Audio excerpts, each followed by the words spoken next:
Let's start at the beginning. This was part of the proposal I should say a CTE hub was part of the proposal back in 2020 when you were asking voters to approve a referendum. I know it was early back then, but what were you envisioning for the CTE hub then? Sure, great question. First, we just wanted to pass the referendum. We wanted to raise teacher salaries, we wanted to put social workers in every building, and we knew from community input that the district and the county needed a career hub. We have students going to Elkhart, we have students going to Plymouth and Knox from the region, and we knew that we were one of the few counties in Indiana that didn't have a hub. And so I don't know that I was envisioning one then, but what I think about now is a place for our programs to advance, grow, our teachers continuing to do great things and offer multiple additional opportunities for our students. Fast forward. Sure. We covered for Operation Education at the time when the school board approved a resolution to negotiate with the owners of the Studebaker building. And the talk then was it's going to be in the hub. We'll move, the CTE equipment that's in Clay over to this hub when it's all finished.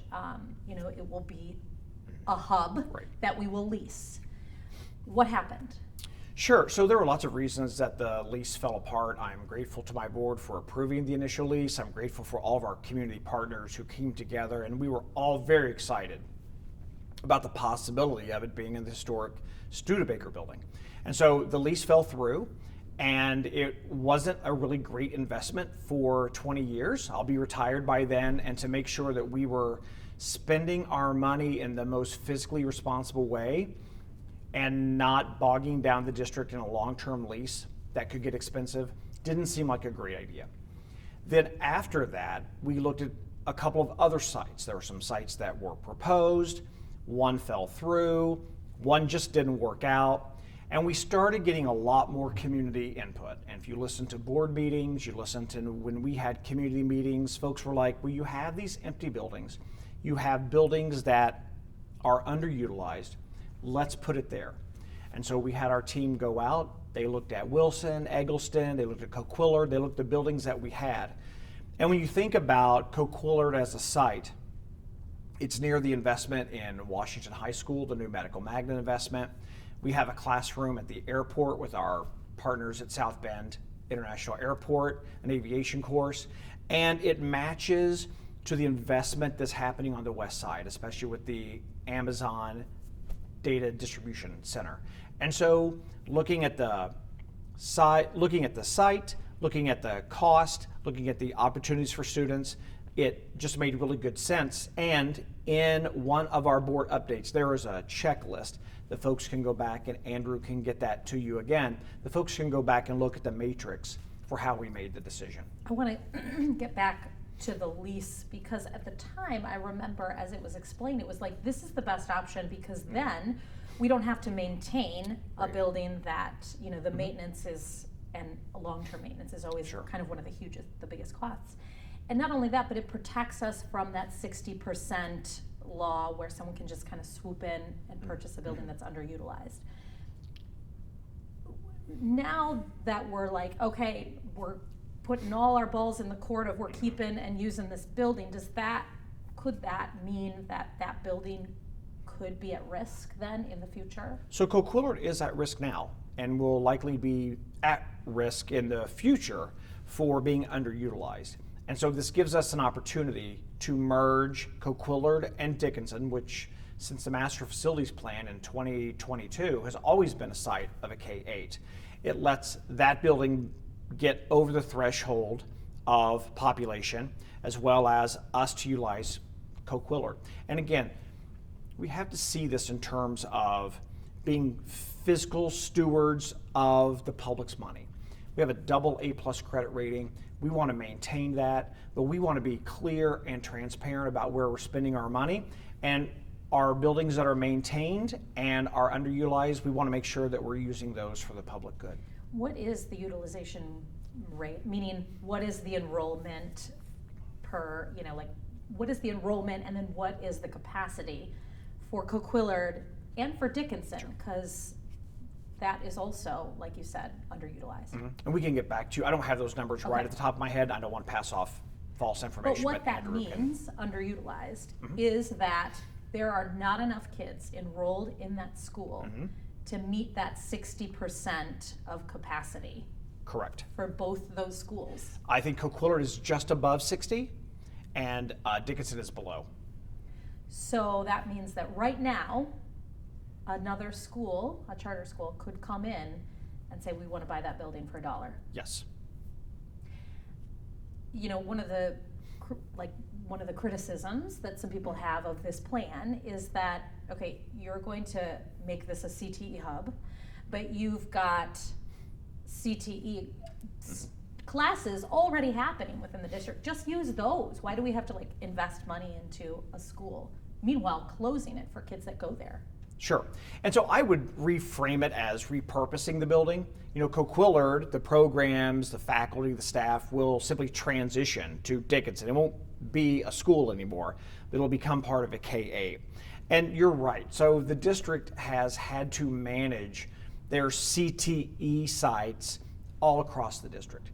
And while that works and has worked for a lot of years, we have great business partners like at the South Bend International Airport where we have an aviation class.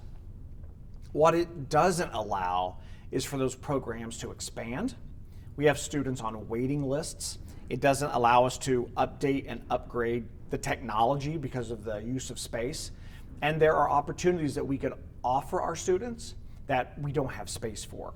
And so putting the career hub in one spot allows us to expand, to grow, to reduce busing time, for our opportunities to grow, and for our teachers to update and upscale their equipment.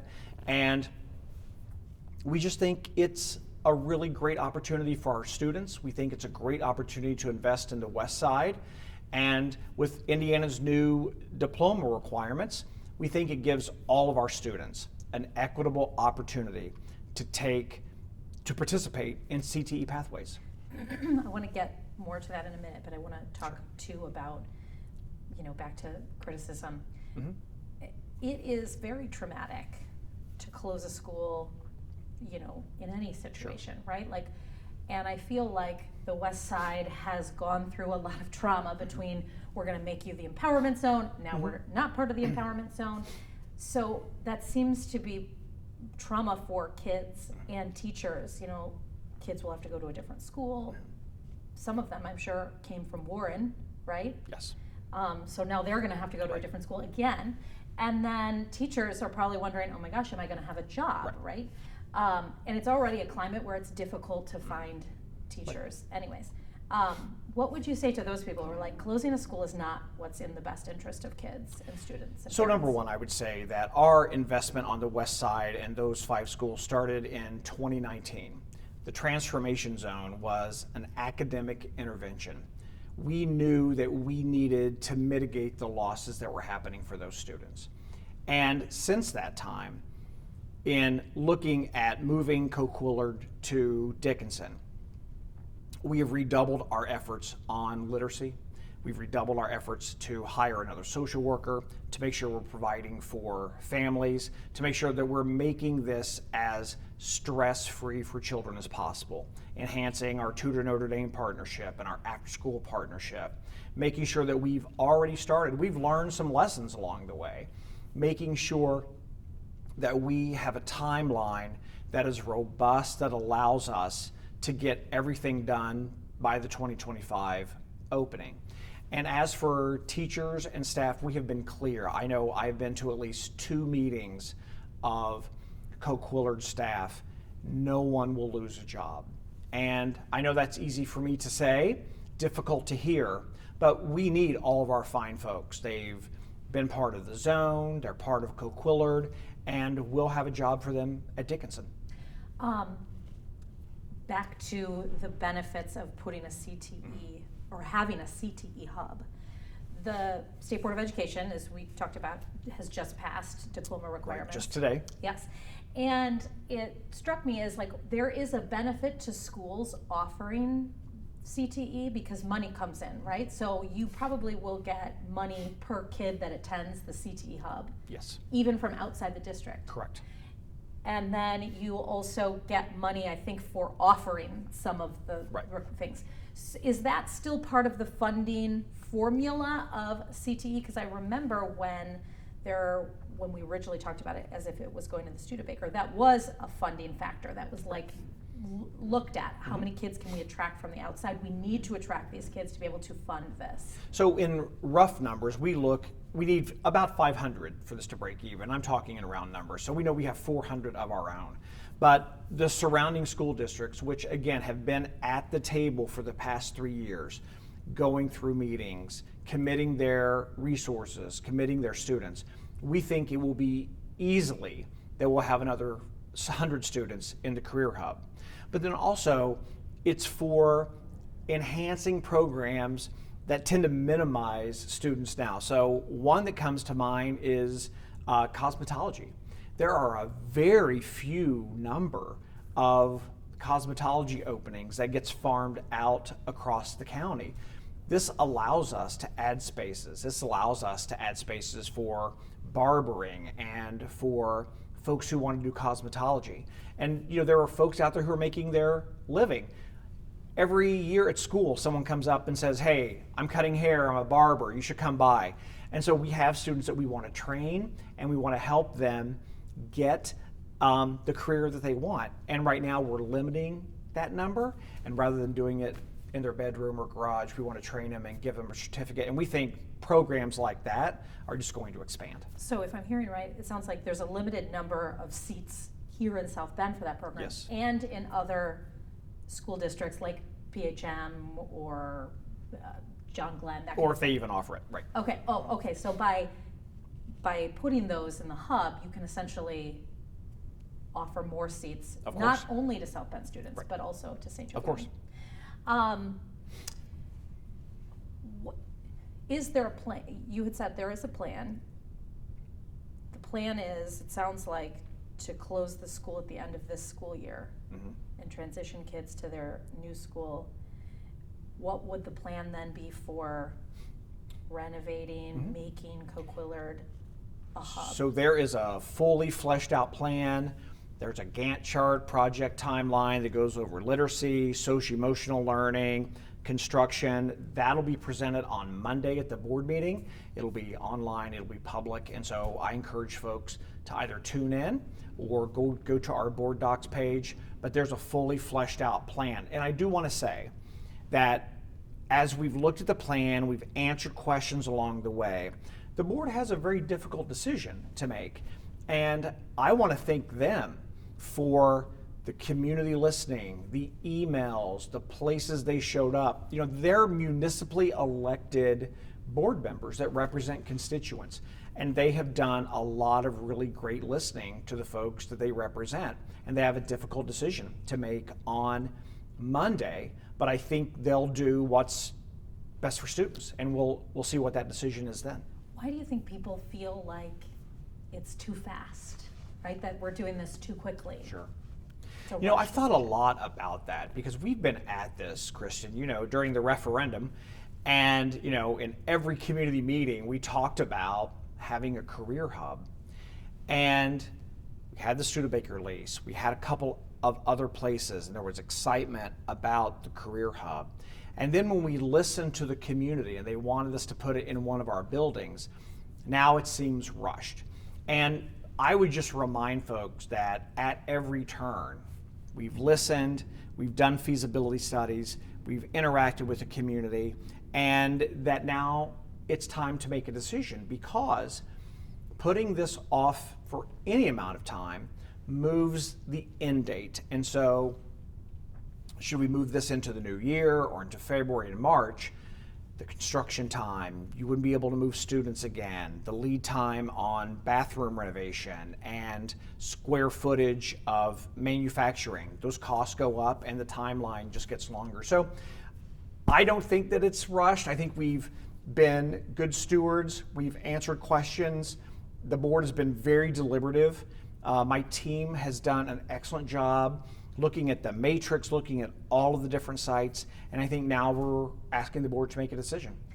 In, leading up to the Studebaker building, there was a lot of talk about how the district had put heads together with other schools in St. Joseph County.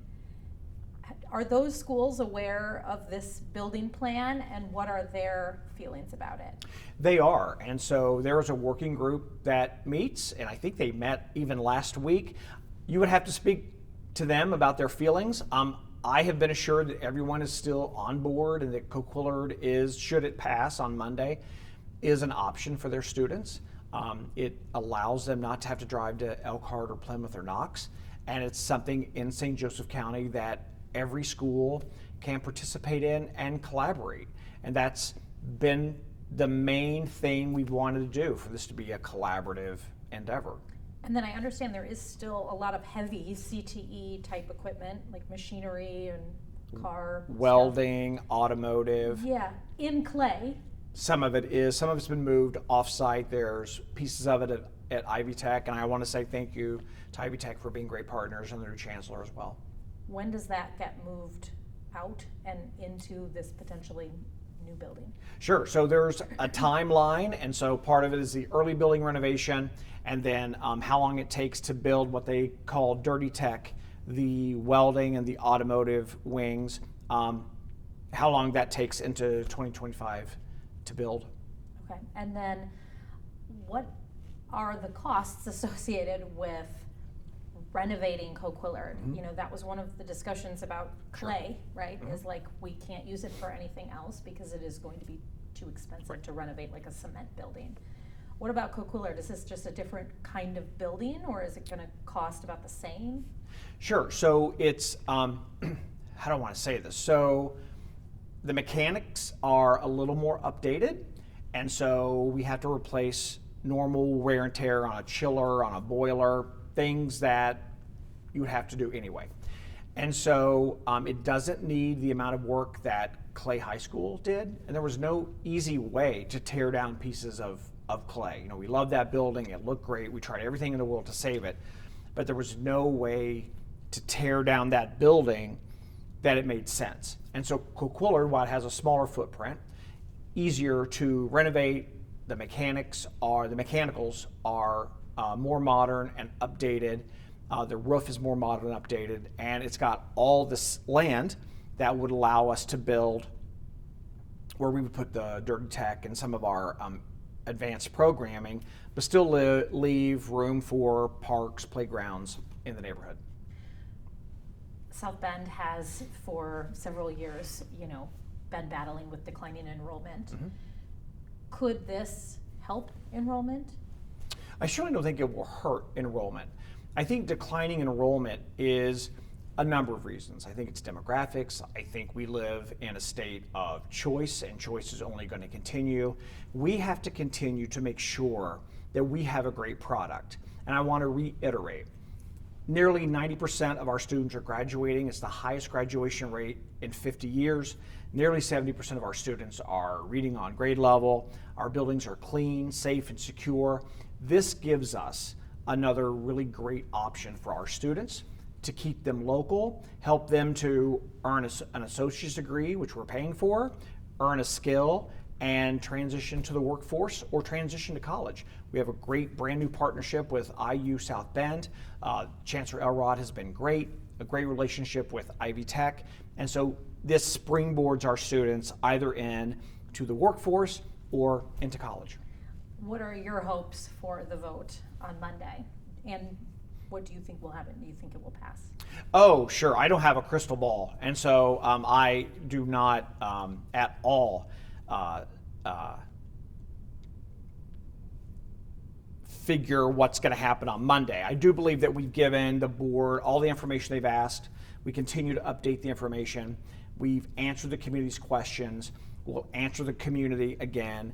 I do hope that we're able to go to Coquillard. I hope it doesn't move into 25, 26. My retirement date's coming up. I would like to see a career hub. And at the end of the day, and this is my job, and I get really passionate about that, this is what's best for our students, and it's an opportunity to connect our students to industry and pathways and what every politician wants to do, a clear investment on the west side. And I'm excited about that. So my fingers are crossed on Monday that this will happen and that we can start. I did want to ask you, and I had forgotten Sure. earlier. There was talk about the DOJ, and the consent decree, and concern that the district hadn't consulted with the DOJ. Where does that stand? Sure, and I want to be clear. We have been in this consent decree for nearly 40 years. And when I became superintendent, it had been unattended. But we are now back in a master compliance plan. We have the DOJ, they visit regularly, we update our data, we've created a really clear pathway to make sure we're managing our student data. We have schools that are out of compliance. Part of that is just the population and where folks live. But our folks have reached out to the DOJ, they've asked to see our fully fleshed plan.